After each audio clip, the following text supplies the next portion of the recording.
Router tables can be a game changer in your woodworking projects, but if you're new to them, they can feel a little intimidating. Don't worry though, I've got you covered. In today's video, I'm going to show you how to use a router table safely and efficiently. Safety is the top priority, and I'll walk you through every step to make sure you're using the tool like a pro. What is a router table? A router table is a stationary tool that allows you to mount your router upside down, making it easier to control your woodwork. Think of it like having an extra set of hands to guide the piece. It's perfect for tasks like edge profiling, jointing, or making intricate cuts. The router bit spins at high speeds, and with the router fixed in place, it gives you more stability compared to handheld routing. But with great power comes great responsibility.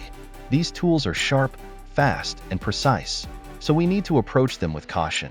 Trust me, understanding how to use them safely can save you time, money, and maybe even a trip to the emergency room.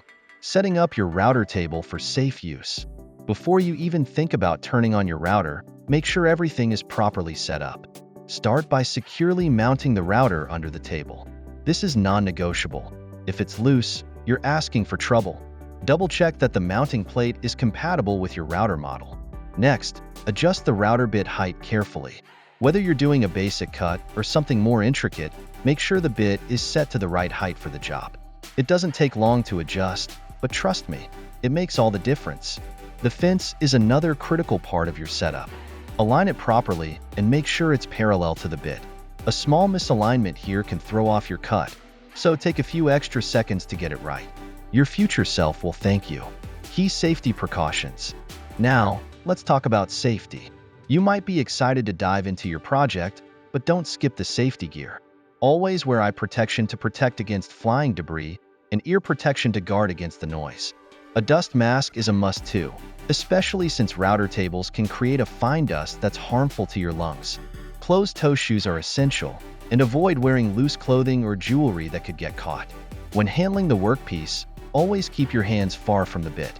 Use push blocks or jigs to guide the wood. Never, ever put your hands near the bit while the router is on. No exceptions.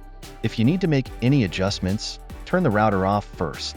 Even if it's just for a second, the router should always be off when you're making any changes.